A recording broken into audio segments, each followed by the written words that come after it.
Good afternoon, everyone. Welcome to this book discussion on a virtual platform of the Observer Research Foundation.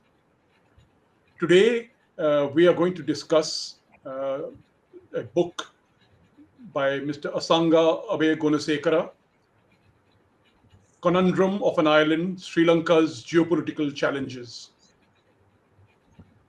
I have with me four panelists. I'll first have Dr. Abeyagoonasekera speak for about 10-15 minutes, and then each of my panelists will give us their comments for about 5 minutes or so each. So I have Dr. Gulbin Sultana, who's an associate fellow with the IDSA in New Delhi. Dr. Smruti S. Patnaik, who's a research fellow also at the IDSA. Dr. Vinita Revi, independent scholar associated with the ORF Chennai, and our own Mr. N. Satyamurthy, who's a distinguished fellow and head of the ORF's Chennai initiative and a well-known Sri Lankan specialist on Sri Lanka and the Maldives. Now, before I start, I'd like to introduce Dr. Professor Asanga Abeyagoonasekera. He's the founding Director General of the Institute of National Security Studies, Sri Lanka, the national security think tank under the Ministry of Defense in Sri Lanka. During his nearly 2-decade experience in government, he has served in policy, advocacy, advisory positions, and expert panels, including the panel which compiled the National Defense Policy of Sri Lanka in 2019. I won't go into his various visiting positions, etc. He's a well-known writer and has been advisor to various governments. His major field of interest is geopolitics of South Asia and the Indian Ocean region. I had the opportunity to scan through this very enlightening book. And I think they are basically form a collection of themes which the writer has woven his narrative around this. So they launch off with the 421, April 21 terror attack in Sri Lanka and the issue of national security. Then he looks at the issue of China, BRI, and Sri Lankan foreign policy. Then chapter 3 is about geopolitics. Chapter 4 about sustaining democracy and facing a pandemic. Chapter 5 about the domestic political stability, leadership, and economic crime. And as we know, as we speak, we know that Sri Lanka is currently undergoing a major crisis of its own, but that is not something which we are here to discuss. We are here to discuss Professor Abeyagoonasekera's book here. Okay, I think what we will do is that we will have the panelists speak, and then maybe if things stabilize, maybe Professor Asanga can come back to us later. So what I will now do is to ask Dr. Gulbin Sultana to make. Thank you, Dr. Joshi, and good evening, everyone. Am I audible? Yes. First of all, I'd like to congratulate Dr. Asanga Abeyagoonasekera for writing and publishing this interesting book. I consider this as one of the very few books on the latest developments in Sri Lanka. The starting point of this book is Easter Sunday attack in 2019. Probably that was the motivating factor of the author to publish or write the book. But then he has covered all other areas, several other areas of security concerns of Sri Lanka, including violent extremism, Islamist extremism, and then security issues in the maritime, aerial, cyber domain, as well as various non-traditional security issues, the governance issues such as corruptions, then the issues coming up due to undermining democracy and constitutional norms. So all those issues have been covered by these books, and I think that makes this book a very good a reference book on Sri Lankan security issues. I think so. Anyone wants to understand the security issues in Sri Lanka, I think that this will provide a very good reference book. And for my compliment to Dr. Asanga Abeyagoonasekera for this. Another positive aspect, in my view, of this book is substantial use of theories to, rationalize the arguments extended in this book. Um, and I like the way the author has, provided insights based on domestic viewpoints as well as relevant theoretical arguments made by various strategic thinkers on foreign and security issues. And also the way the author has compared the developments in Sri Lanka, Sri Lankan politics, and as a whole in Sri Lanka, and similar developments elsewhere in the world to draw a practical Yeah. lessons. So that has made this book, I think, extremely, that has made the recommendations mentioned in this book worthy for consideration. Now, since I just have to speak for 5 minutes, I will not much talk about the other aspect. And if I have to give any shortcoming of the book, I don't find much. But only issues, I think, since this book is a compilation of several essays, I wish each chapters, instead of providing the compilation of the essays, it could have given a full-fledged chapter based on the arguments in those essays, so that it would have grab more attention and grab the recommendations and conclusions provided by the author. But that's not a big point. I think it's a extremely important and good book on the Sri Lanka security issues. Now coming to the various issues the author has already mentioned. What are the issues the author has talked about in this book? So I'll not go again and repeat those. But coming to the relevance of this book in today's context, when Sri Lanka is going through economic crisis, we all know what is Sri Lanka going through right now. So I would like to highlight some of the arguments the author has made in this book, and would seek, since the author is already is present in this platform, in this panel, maybe he can talk about how those issues he has mentioned, some of those issues, are actually contributing to the situation which Sri Lanka is facing today. So the first point I would like to quote him, while though those points he actually, this I understand this book is not so much on economic issues, though in some of the essays he talked about economic issues. It's a broad security issues he discussed. But still, if we can make some relation, the as a whole security issues in Sri Lanka and some of the contributory factors he has mentioned in this book, and how they are related, or they have contributed in today's economic crisis that Sri Lanka is going through. Now, while discussing about terrorism issue, the author has argued that after a decade of the end of the LTT, I'm quoting him, another phase of terrorism emerged in Sri Lanka due to the liberal values introduced by National Unity government that was in power since 2015 to 19. Then authors argued that the NUG tagged Sri Lanka to a global liberal order at the expense of an ensured demilitarization and the complete dismantling and weakening of country's military apparatus. Now, we all know that not only National Unity government and even United National Party government in the past has followed the liberal policy, particularly in their economic policies, has followed this liberal kind of shows their orientation towards the liberalism and all. So how this is my question to the author, how do you think that has impacted in today's situation? You have talked that liberal tagging the liberal global liberal policies have impacted the terrorism, the stress and the attack and all issues. So how do you see its impact on the economy?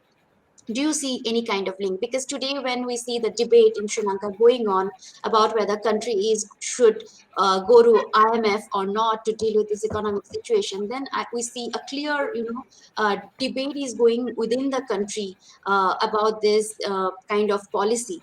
So that is my one point. And I would also like to seek your view on one of the arguments you mentioned in your book, and even in your brief today. You have talked about this emergence of the ultranationalists. So you have talked in the book, you have mentioned about this kind of competition between the neoliberals and the ultranationalists. So how that competition and the competition between these two entities within Sri Lanka are impacting the situation, security situation as a whole, and particularly in this economic crisis situation, then definitely I'll end my presentation there. Finally, on the China, I think that's an important topic, and you have dedicated chapter on China and its BRI policy. I what When we talk about China, and in fact, in last 2-3 years, we have seen, irrespective of the party affiliation, and other ideology, we have seen almost everybody within Sri Lanka believes that they don't believe in this Chinese debt trap policy, which is outside Sri Lanka, almost everybody talks about that there's a Chinese debt trap and all, and also how Chinese loans are predatory. But in your book, what I understood that you have echoed the others. Viewpoint within Sri Lanka, that that is actually not the case. The Chinese debt trap or the Chinese loans are not predatory. But now, when the economic situation the Sri Lanka is going through such a severe economic crisis, many people probably within Sri Lanka are reviewing their perception on China, because the way China is approaching or China is reacting, or to Sri Lanka's request to deal with this economic situation. So, we see some kind of reviewing of the Chinese approach, on a perception on China. So, what is your view? Because now you have talked. I think you have recently written an article where you have talked about China's strategic trap. You don't talk about debt trap, but you are talking about strategic trap. So I would like to, you have mentioned that those issues, you have related those issues with the geopolitical context, and that, and you have dedicated one entire chapter on this geopolitics and its impact on Sri Lankan security. So I would like to hear your views, if you can elaborate some more on these issues. So I would stop here, and congratulations once again for bringing out the conundrum of Sri Lanka, particularly in the maritime power dynamics of the regional and extra-regional powers in the Indian Ocean region. Thank you. Thank you, Dr. Sultana. I will now ask, I think, Professor Asanga, because Yep. the thing was breaking, what I'm going to do is I have continued the discussion, and we'll come back to you. We have enough time for even the panelists may get another round out of this. But right now, immediately, I'll ask Dr. Smriti S. Patnaik, who's a research fellow at the MPIDSA, to put forward her comments. Dr. Patnaik. Thank you, Dr. Joshi, and good evening to all of you. As I understand that this is a very significant book, as Gurvin has said, and one can understand from where it is coming from. The conundrum of the island is basically arises out of its own geopolitical location in the Indian Ocean, which has become a kind of hub of contestation, rivalry. One had seen that during the Cold War period, and it continues to be like that, especially after China's acquiring the blue water navy capacity. So Asanga's, has started his book from the Easter attack, which in fact was a kind of shock to not just to the Sri Lankan, but also to the world outside regarding this rise of a kind of radicalism.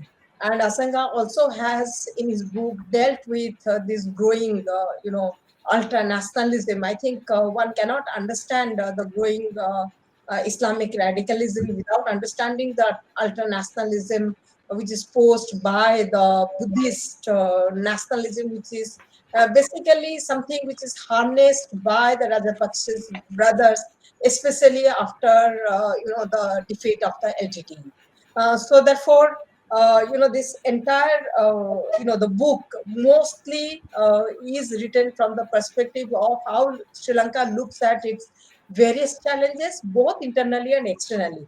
Of course, internally there has been a kind of pressure from India to resolve the long-standing Tamil issue, which the Rajapaksas have in fact ignored, saying that perhaps the government can look at the ethnic crisis in Sri Lanka through the lens of economics, and that is where till now you really do not see any kind of progress as far as the ethnic crisis is concerned. And understandably, India has been putting pressure.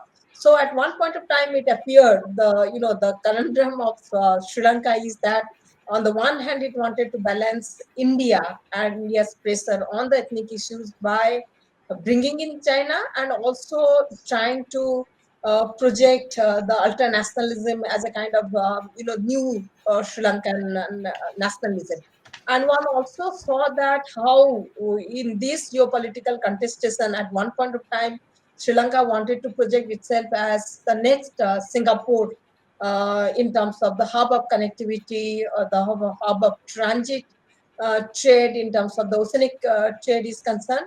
But also at the same time, it has not been able to really live to that kind of image which it projected, especially after the end of conflict.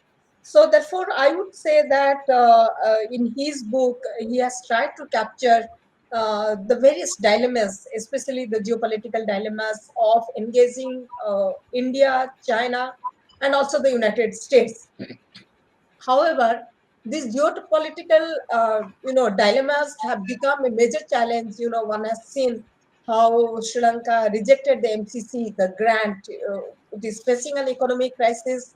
It is willing and, in fact, open to take more financial help from China, and yet it rejected the United States offer of, the grant component as far as the MCC, the Millennium Challenge Corporation is concerned. Uh, but I also find his chapter on the decline of democracy, where he has spoken about the rise of autocracy. I think probably the manner in which the war ended, and the manner in which the governing elite in Sri Lanka projected the end of the war, the rise of a new Dutugemu in the context of the Sri Lankan history, in fact, set many of the issues in perspective. So therefore, when you have a military victory and not a kind of political solution, and trying to look at the political conflict through the economic lens, so you also see a kind of decline of democracy, not in terms of, and this decline of democracy is not something I would say is confined to Sri Lanka only. You can just look around and see how the democracy is functioning in South Asia. But also at the same time, I think the decline of democracy also has seen the rise of national security state in Sri Lanka. Everything the legitimate political demand is also securitized. The question of autonomy is also securitized. So everything is seen from the security lens. So therefore, I didn't find it very surprising the manner in which the military was used to deal with the COVID crisis. Entirely everything was managed by the military. So after the current president came back to power, he has been using the military for various, whether it is the land commission, whether it is looking at, the various architectural kind of thing in Sri Lanka. So the military is heading most important, like for example, commissions. So the decline of democracy also was very much apparent when the parliament, really reversed the democracy, the democratic gain which the previous government has made, Sirisena government had made. with getting back the power back to the hand of the president. So therefore, these are some of the issues which Asanga has captured in his book, in terms of both looking at the internal political challenges and the external threats which Sri Lanka faces now. And I'm sure Asanga in future will look at some of the issues much more deeply in terms of just writing a book, especially the challenges of democracy, with you really do not have an opposition in that sense currently in Sri Lanka. So I'll just end here. Thank you, Asanga. Congratulations again for that very excellent book. And in fact, this fills in the gap of for the literature for the people who are focusing on Sri Lanka to understand the challenges which Sri Lanka is facing from the Sri Lankan perspective. Thank you so much. Thank you, Dr. Jose. Thank you. Thank you, Dr. Patnaik. I'll now immediately go on to Dr. Vinitha Revi, who's an independent scholar associated with the ORF Chennai. She focuses a lot on the Indian Ocean region and the island countries around. So, Dr. Revi. Good evening to you all. Thank you, Dr. Joshi. I really enjoyed reading this book, and I felt that you had captured very eloquently and very comprehensively the challenges of Sri Lanka. In some ways, the challenges of many developing countries that are caught between great power rivalry, while trying to also deal with their internal challenges, multiple internal challenges, whether political, security, development challenges. So how do you essentially balance all of these goals, all of these partners, all of these opportunities, and intensified with the global pandemic, and also the specific challenges of Sri Lanka as an island nation, as a small island nation, as that is also strategically blessed, as you put it. And yet it's tested also by these domestic internal challenges as well as the external pressures that it faces. And I think this, as the main conundrum for this island nation really came through in all of the different chapters that you looked at.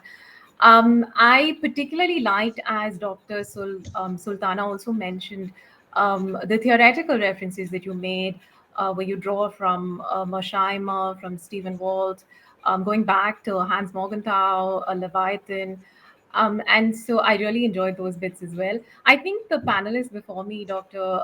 Sultana, talked a lot about the terrorism chapter, and Dr. Patnaik, since she talked about the geopolitical challenges in those chapters. I think I will just restrict my comments to the sort of main takeaways that I had when, after reading this book, and, that I'd like to share with you. The first was, I think you really laid out very well this very intricate interconnection between the domestic, regional, and international, and that how we address issues and challenges at any of these one level will affect the others. And I think and I think you advocate for these challenges to be well thought out, taking into account these different levels of analysis. And you make this point that it needs to be a rigorous process, it needs to be well researched, it needs to be well articulated.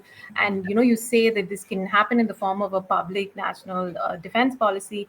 In some ways, you say that these policies belong to the people and not to a particular regime or an individual. So it should be looked at constantly. It should be reviewed with improvements, with amendments, and not just shared with a restricted audience.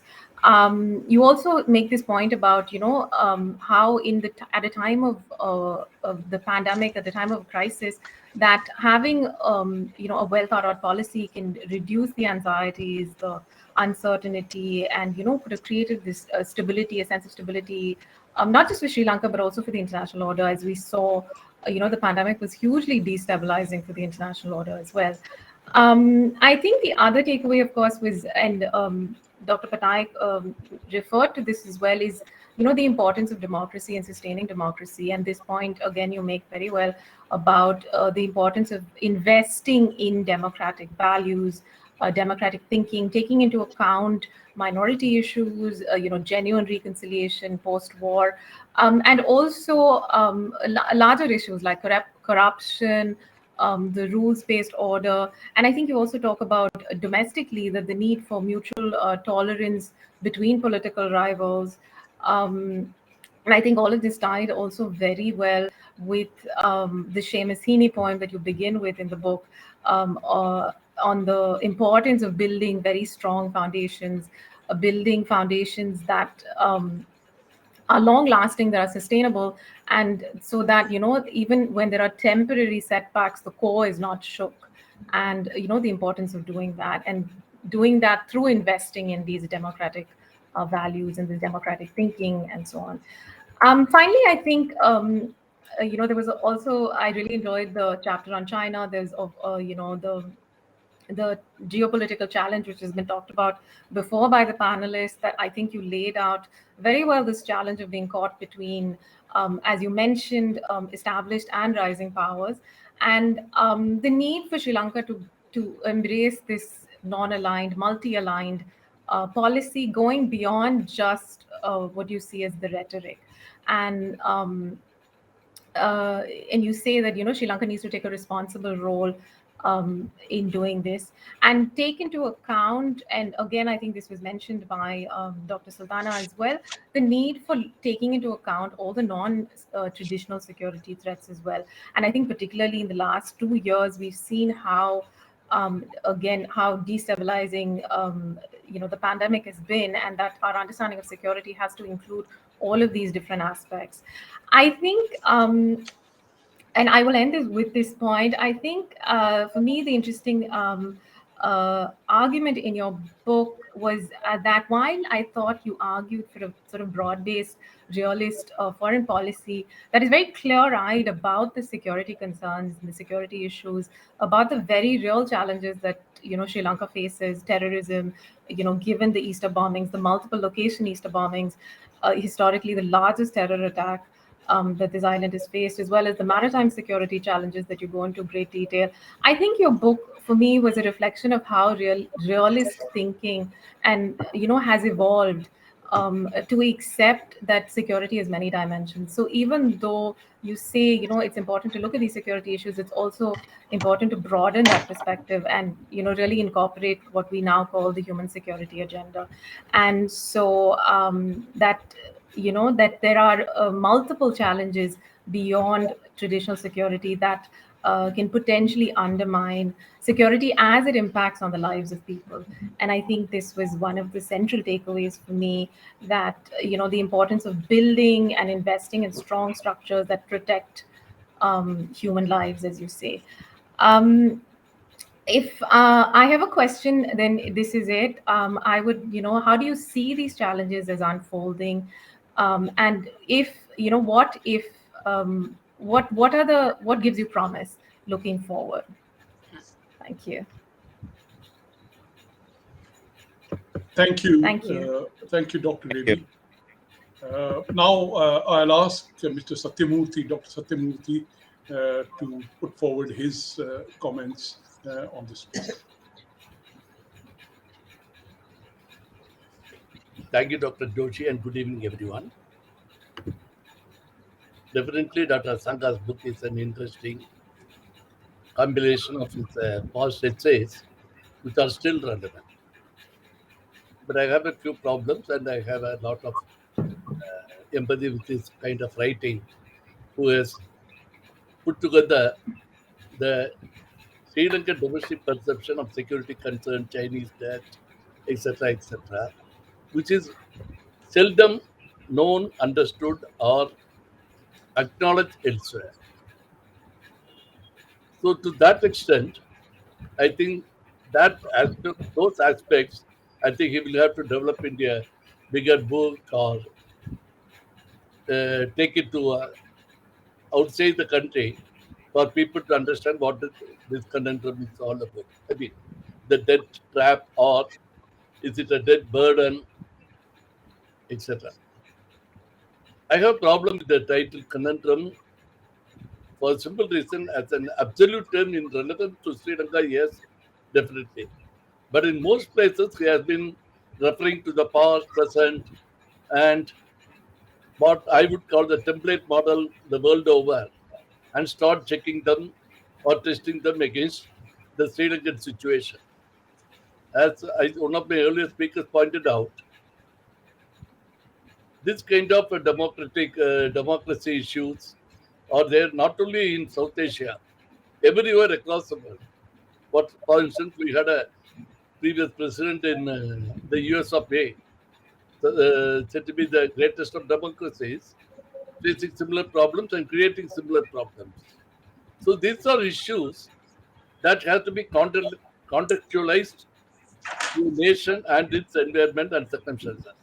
We should not forget that Sri Lanka is the oldest electoral democracy in this part of the world.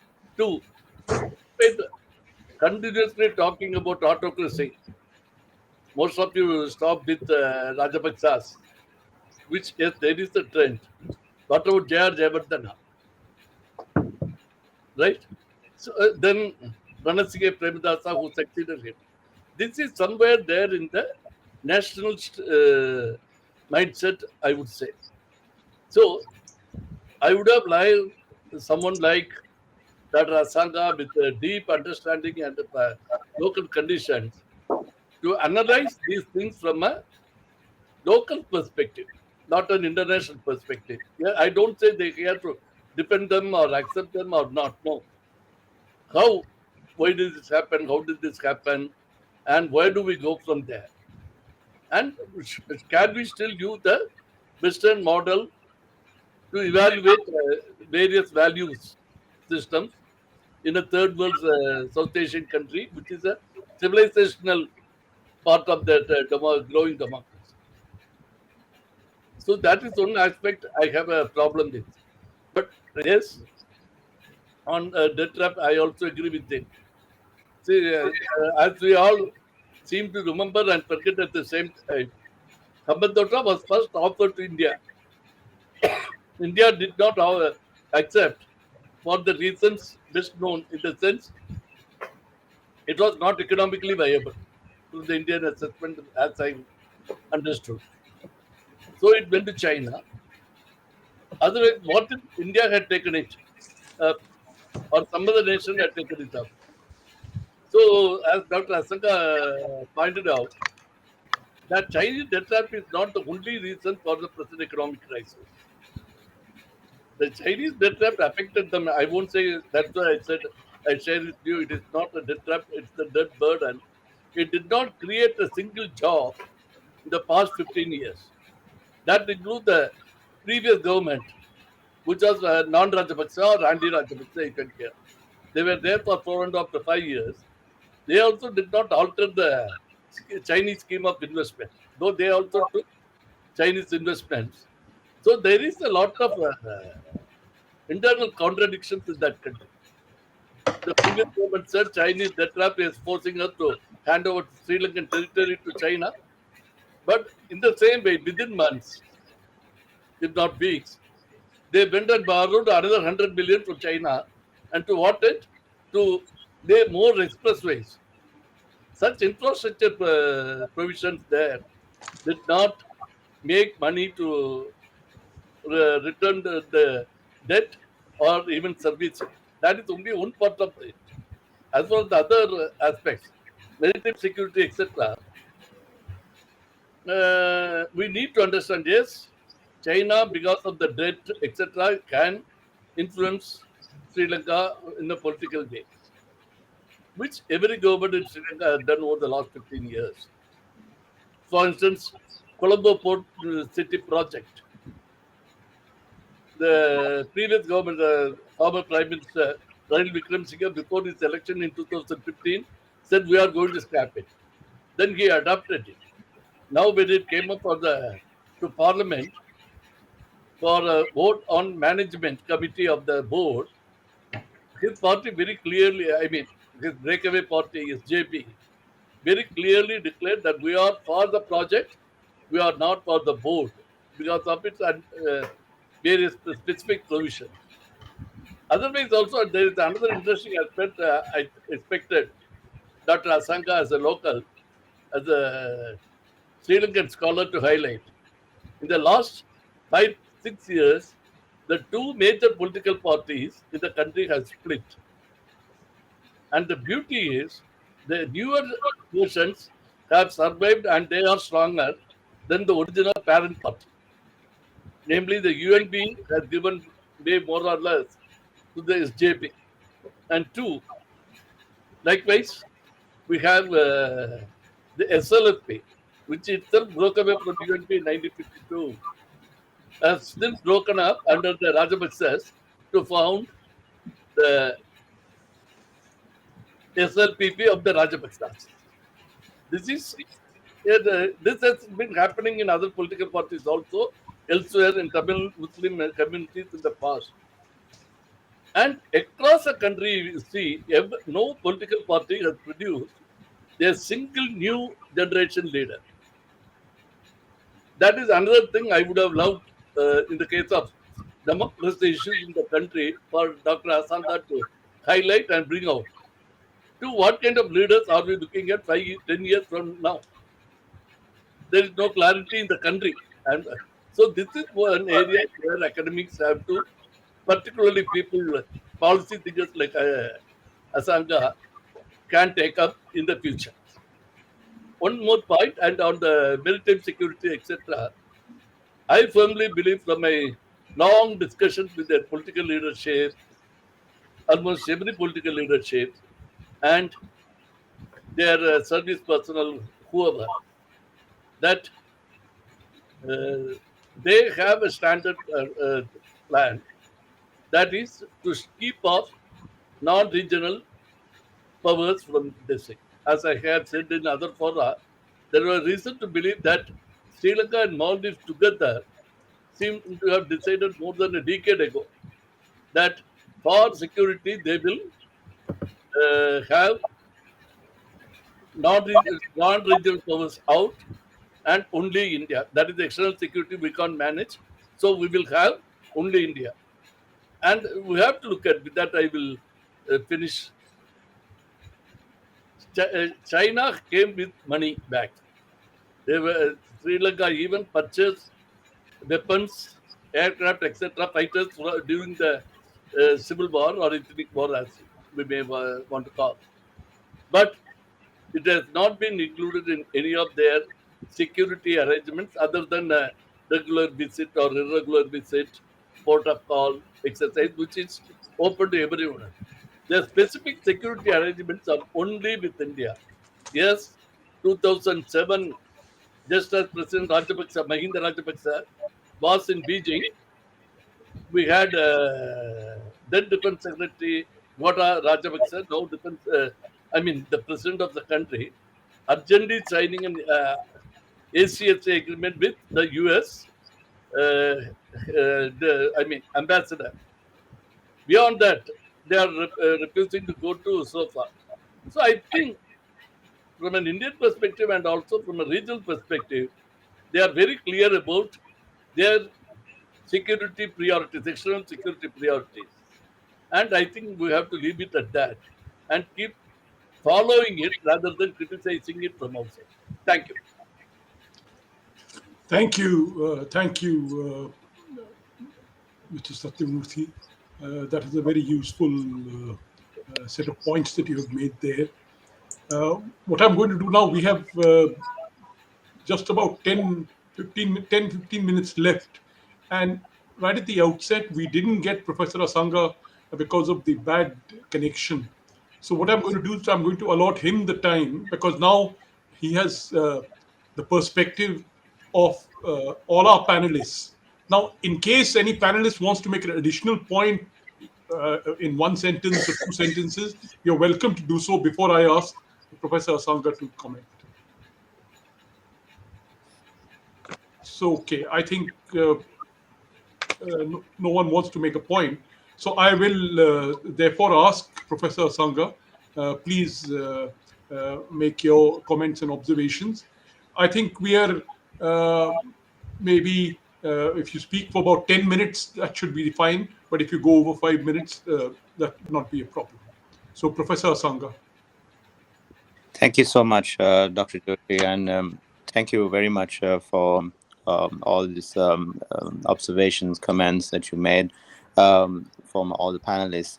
Very valuable insights. I think also to improve some of the areas that I have written already, but then needs more sort of I would say explanation on certain areas.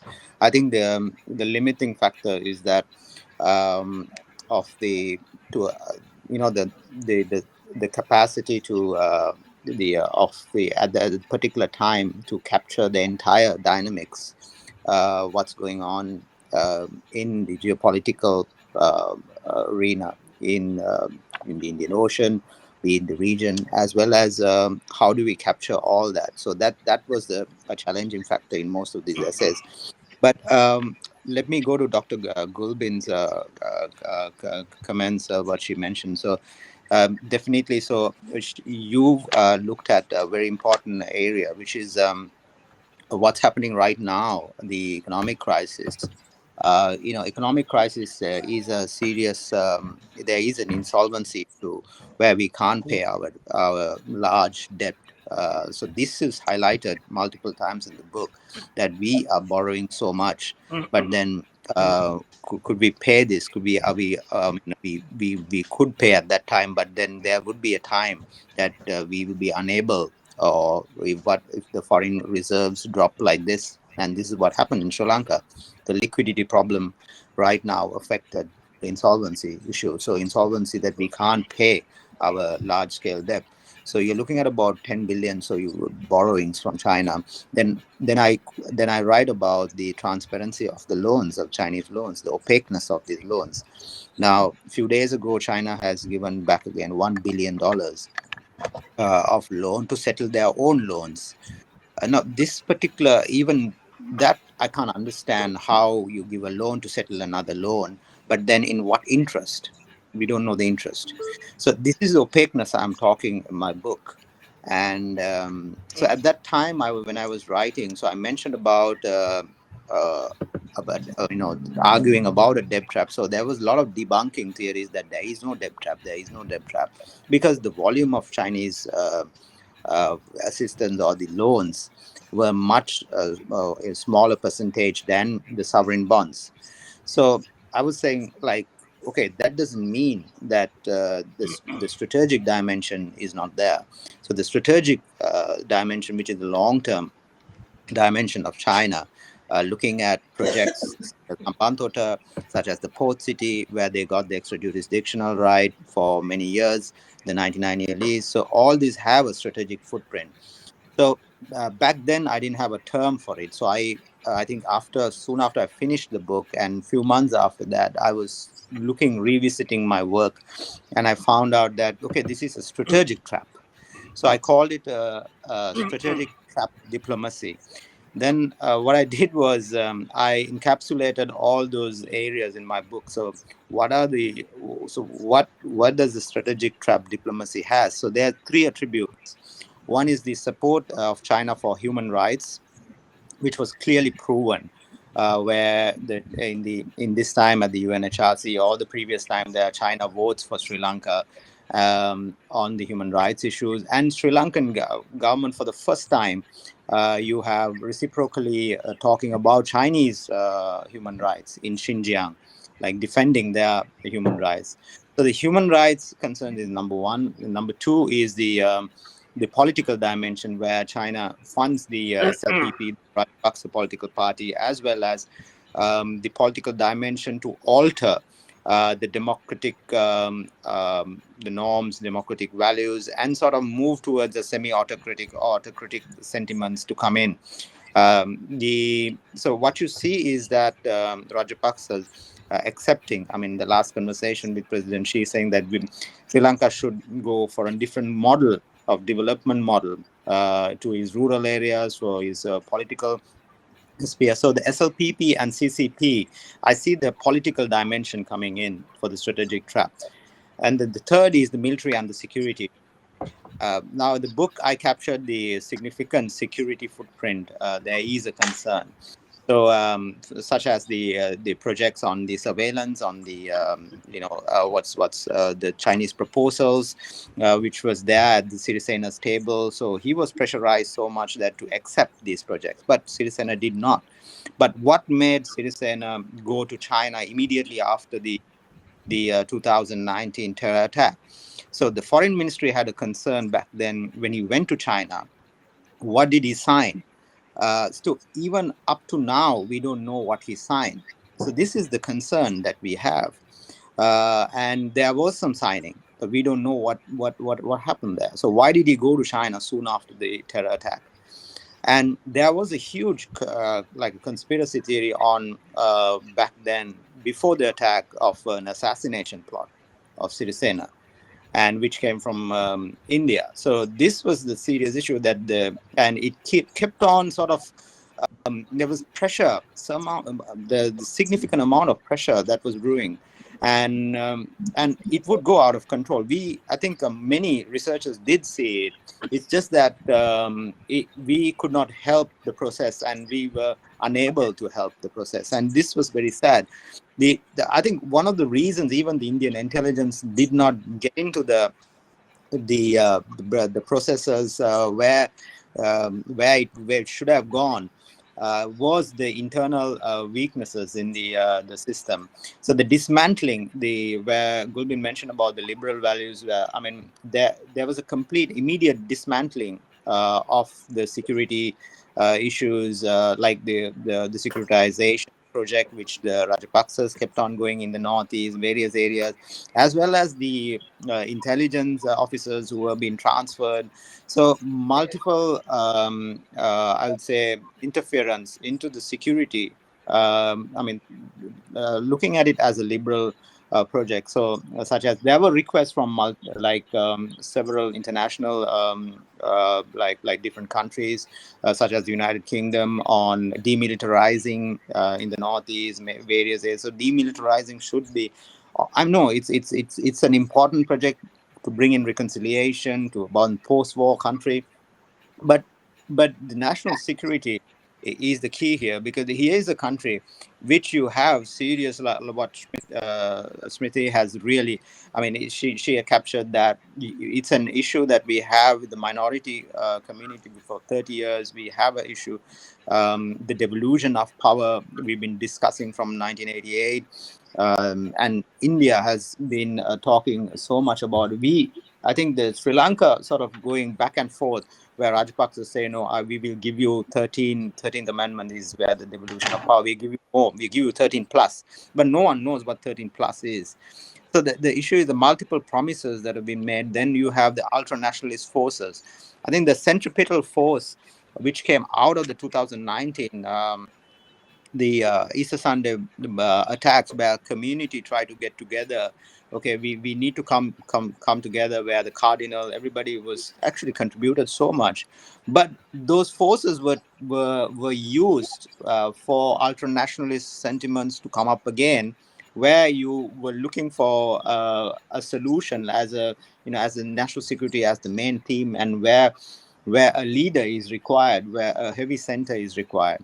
So that's why I mentioned about the conflict between the liberal, the ultra-nationalists, where the importance of bringing, having a sort of a balance, even at with the ultra-nationalists, where Satyamurthy mentioned that there were several other presidents who did have sort of autocratic footprint, but then having the military, I mean, 28 military appointments right now. So they are serious. I mean, so Sri Lanka is a rich democracy. So we need to sort of secure the values that we had, our contributions basically to the international community, such as the law of the sea. I mean, we've done so much as a country. So it's important to secure them. Having testing a different model other than a democratic model, where military with the military footprint growing is a significant danger that we have right now. Now, military has been used. They're in the fuel stations right now. I mean, they're everywhere. So You have, I read the NGO reports, recently, which was submitted to the UN report.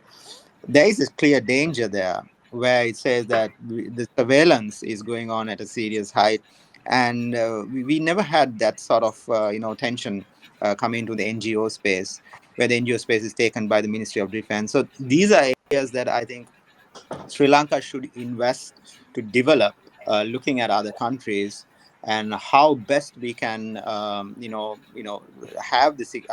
It is important to have the security issues, but then again, how do we sort of look at it in a democratic fabric? So how do we keep that values?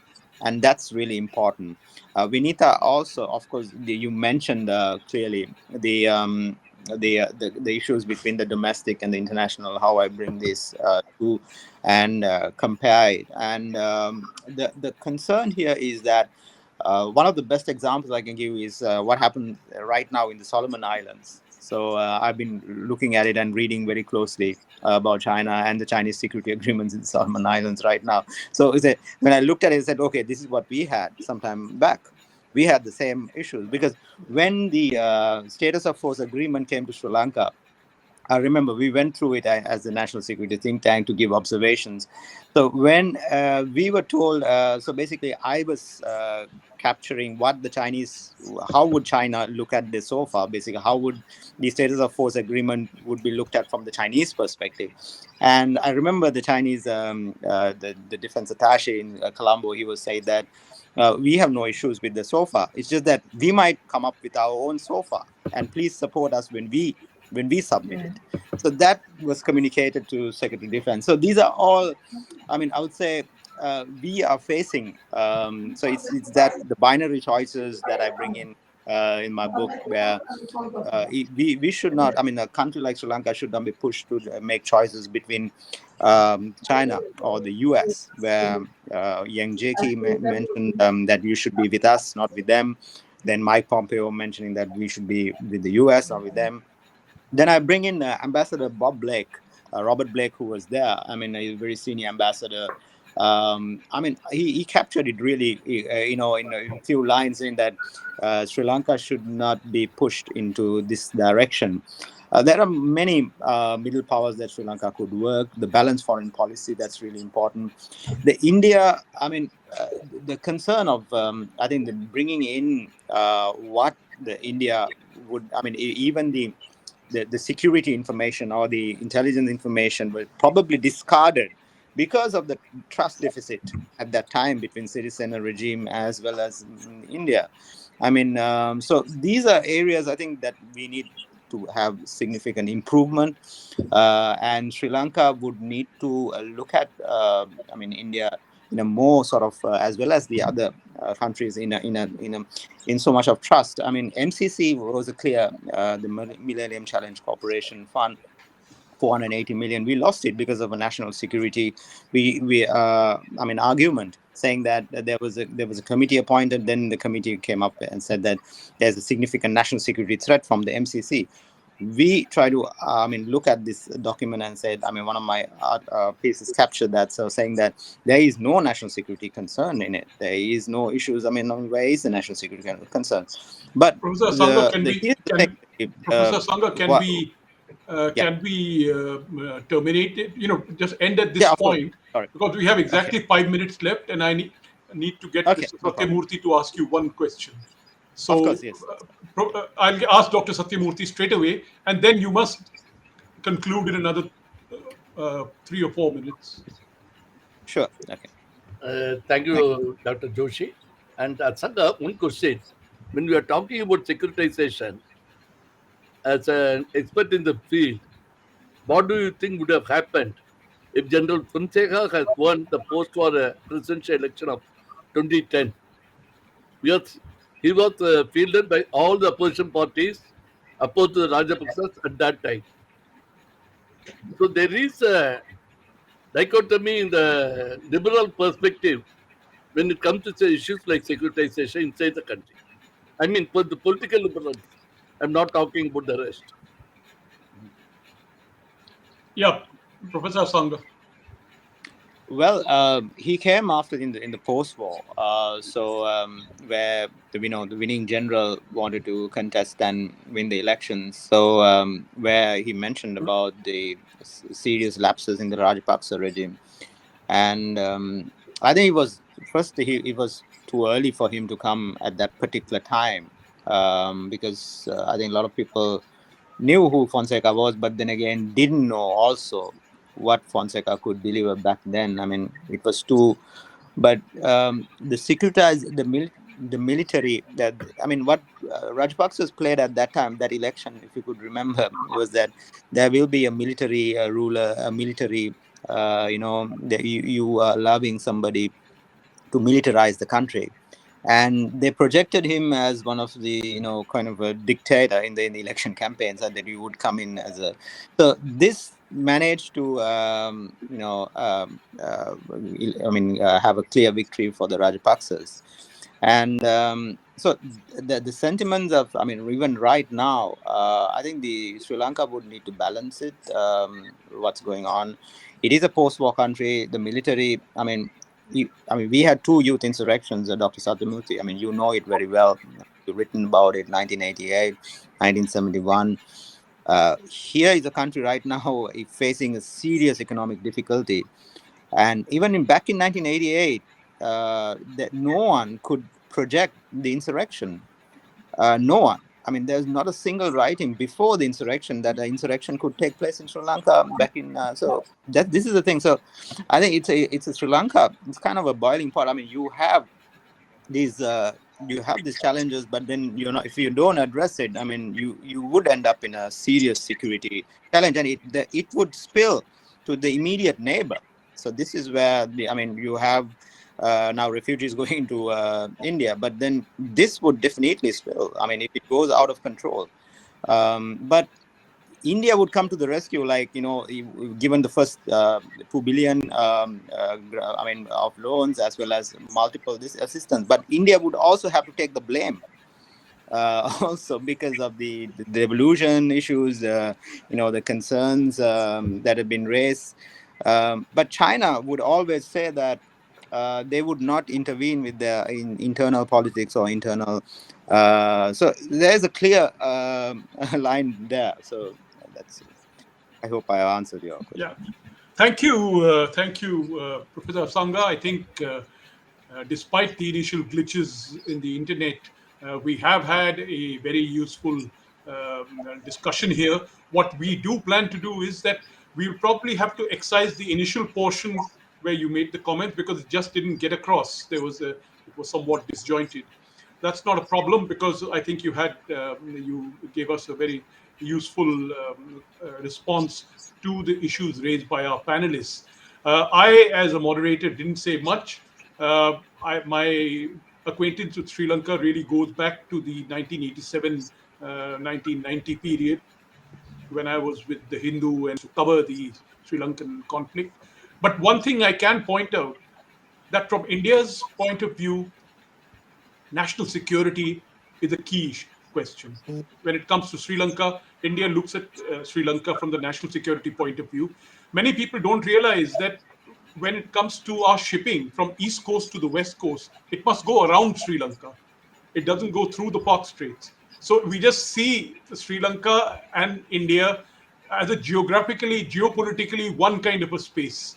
And if things happen there, it does create waves in India. And what we have been witnessing, and you've seen how that happens. It's true that we stayed out of the last portion of the civil war.